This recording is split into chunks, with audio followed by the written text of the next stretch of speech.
Hello दोस्तों, नमस्कार। स्वागत है आप सभी का जीएस विजन एकेडमी पर। तो फ्रेंड्स, आज हम लोग जो है सामान्य हिंदी से महत्वपूर्ण प्रश्नोत्तरी डिस्कस करने वाले हैं।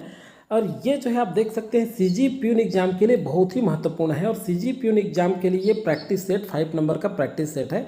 चार और प्रैक्टिस सेट जारी हो चुका है, आप देख सकते हैं। डिस्क्रिप्शन में लिंक मिल जाएगा आपको, प्लेलिस्ट में जाकर के जरूर देखें। साथ ही साथ आप शिक्षक भर्ती परीक्षा भी शुरू होने वाली है, प्रोसेस चल रहा है, जानकारी मंगाया जा रहा है। उसके भी अगर आप तैयारी कर रहे हैं तो ज़रूर देखें इस वीडियो को। और जो भी आपके सिलेबस में है, जैसे मान लीजिए आप सेंट्रल गवर्नमेंट ग्रुप डी या फिर विभिन्न स्टेट गवर्नमेंट के एग्जाम का तैयारी कर रहे हैं, तो आप बिल्कुल देख सकते हैं। बहुत ही महत्वपूर्ण रहेगा ये। विभिन्न कॉम्पिटिटिव एग्जाम में किस तरह से क्वेश्चन पूछा गया है, उसी बेस्ड में ये क्वेश्चन आपके लिए अभ्यास कराया जाएगा। तो चलिए शुरू करते हैं। और शुरू करने से पहले हमारे चैनल में पहली बार देख रहे होंगे तो सब्सक्राइब जरूर कर लीजिएगा। अच्छा लगने पर लाइक शेयर कर दीजिएगा, ताकि अधिक से अधिक लोगों तक यह वीडियो पहुंच जाए, इसका लाभ उनको भी मिल सके। चलिए देखते हैं पहला क्वेश्चन क्या है। तो देखिए, निम्नलिखित में से सही तद्भव कौन सा है। देखिए, सही तद्भव कौन सा है, यह बहुत ही महत्वपूर्ण प्रश्न है। और तद्भव तत्सम से क्वेश्चन पूछा ही जाता है आपके एग्जाम में। यहाँ देखिए ऑप्शन में अखरोट, एकल, अंचल, अंधकार। तो देखिए चारों ऐसे लग रहे हैं तद्भव है, लेकिन यहाँ पर सही आंसर होगा अखरोट। अब देखिए अखरोट तद्भव है और तद्भव, अब अखरोट का तत्सम क्या होगा, तो ये हो जाएगा अक्षोट। क्या हो जाएगा ये, अक्षोट। अखरोट का क्या होगा तत्सम, अक्षोट। ये एकल, अंचल और जो है ये अंधकार जो है, ये सारे तीनों जो है क्या है, तत्सम शब्द हैं। क्या है, तत्सम शब्द हैं। अब देखिए एकल का तत्सम क्या होगा, तो ध्यान रखिएगा, एकल का होगा अकेला, एकल का हो जाएगा आपका अकेला, और अंचल का हो जाएगा आपका आंचल। ये सारे जो है क्या है, अभी जो बना रहे हैं ये तद्भव है। अंधकार का हो जाएगा आपका अंधेरा। तो देखिए ये क्या है, अभी जो हम लोग देख रहे हैं ये तद्भव है। ये क्या है, तद्भव है। लेकिन एकल, अंचल, अंधकार ये सब क्या थे, तत्सम थे। अब चलिए आपको ये भी जानना चाहिए कि तद्भव क्या है और तत्सम क्या है। तो देखिए एकदम सरल रूप में आपको पहचानना है। तो तद्भव मतलब जो संस्कृत जैसे शब्द दिखेंगे, मतलब वे शब्द जो संस्कृत शब्दों के मूल रूप में प्रयोग होते हैं, संस्कृत शब्द जैसे प्रयोग होते हैं, तो ये कहलाते हैं तत्सम। और तद्भव का मतलब ये होता है कि जो संस्कृत शब्द से परिवर्तित होकर के हिंदी में प्रयुक्त होता है, तो ये कहलाते हैं आपके तद्भव। तो पहचानने के लिए जो संस्कृत जैसा शब्द के रूप में प्रयुक्त होता है वो तत्सम है, और हिंदी जैसे संस्कृत से परिवर्तित होकर के हिंदी में प्रयुक्त होगा वो क्या है, आपका तद्भव है। चलिए अब देखते हैं नेक्स्ट क्वेश्चन है आपका, निम्नलिखित में से शुद्ध शब्द छांटिए।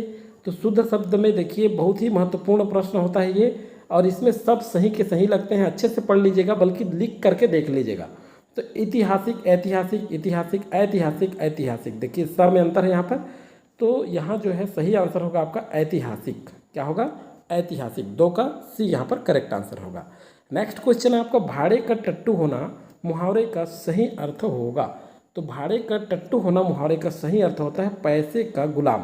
क्या, पैसे का गुलाम। तो पर्यायवाची से क्वेश्चन पूछा ही जाता है आपके एग्जाम में, इसलिए इस सेक्शन से लिया गया है।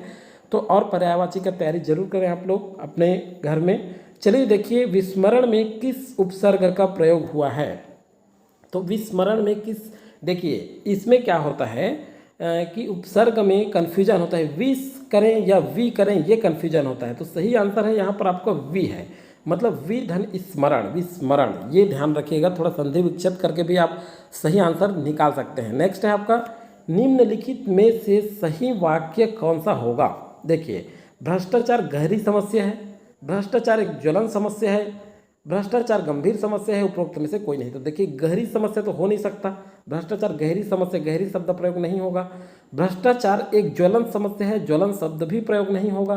तो देखिए करेक्ट आंसर होगा भ्रष्टाचार एक गंभीर समस्या है। तो सी आपका करेक्ट आंसर हो जाएगा यहाँ पर। नेक्स्ट क्वेश्चन की ओर आगे बढ़ते हैं, प्रेम वाटिका इनमें से किनका प्रसिद्ध लेख है। तो देखिए प्रेम वाटिका जो है ये किनका है, तो रसखान का प्रेम वाटिका। ये रसखान जो है का प्रसिद्ध लेख है। बहुत ही इंपॉर्टेंट प्रश्न है, पूछा भी गया है कई बार, ध्यान रखिएगा आप लोग।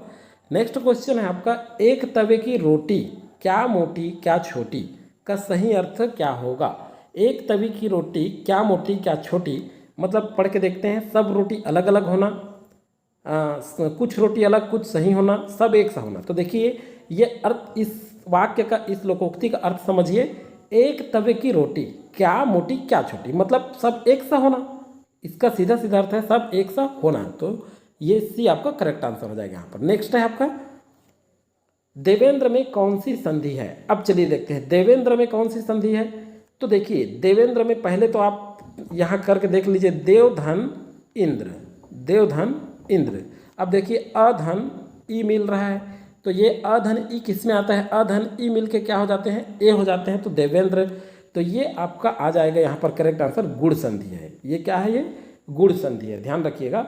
अब देखिए अ और आ के बाद ये जो है अ और आ के बाद ई उ री आए तो दोनों मिलकर के क्या हो जाते हैं, ए ओ अर हो जाता है, ध्यान रखिएगा। तो ये गुण संधि है, ये भी नियम आपको याद रखना है। नेक्स्ट क्वेश्चन है आपका धीरे धीरे में किस समास का प्रयोग हुआ है।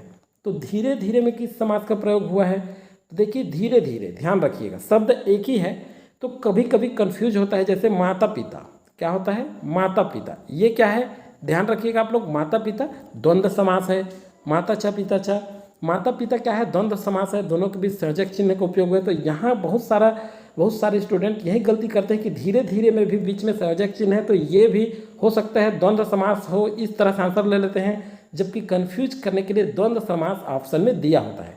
तो ये आंसर आपका सही नहीं है। यहाँ पर देखिए ये अवयवी भाव समास है, सी आपका करेक्ट आंसर होगा। चूँकि देखिए धीरे धीरे दोनों समान शब्द है, और जब एक शब्द को, जब किसी शब्द को दो बार प्रयोग किया जाता है, देखिए दोनों एक ही शब्द है और दोनों को एक बार प्रयोग किया गया, मतलब दोनों को क्या है, एक शब्द को दो बार प्रयोग किया गया है। क्या किया गया है, एक ही शब्द को दो बार प्रयोग किया गया है, इसीलिए ये क्या है, अवयवी भाव समास होगा। जैसे दिनों दिन, इस तरह से ध्यान रखिएगा। नेक्स्ट क्वेश्चन है आपका जो बहुत कम बोलता है वह कहलाता है। तो बहुत कम जो बोलता है वो जो है मितभाषी कहलाता है, बी आपका करेक्ट आंसर होगा यहाँ पर। नेक्स्ट क्वेश्चन है आपका निम्नलिखित में से सही विलोम शब्द समूह कौन सा होगा। तो देखिए निम्नलिखित में से सही विलोम शब्द समूह कह रहे हैं, तो यहाँ पे थोड़ा सा दिक्कत होता है क्योंकि समूह दिया हुआ है। तो देखिए यहाँ पर देखते हैं हम लोग, आतर क्या दिया है, आतर विष्णु, पढ़ लीजिए, ये नहीं है। गौरव ग्राह्य, यह भी नहीं है। निरुजता और रुग्णता, ये सही है, तो सी आपका करेक्ट आंसर हो गया यहाँ पर। अब चलिए देखते हैं आतर, आतर क्या होता है, आतर ये अम का मात्रा है आतर, तो आतर का होगा विलोम बाह्य, क्या होगा, बाह्य। और जो है यहाँ पर देखिए गौरव का होगा लाघव, गौरव का क्या हो जाएगा, लाघव।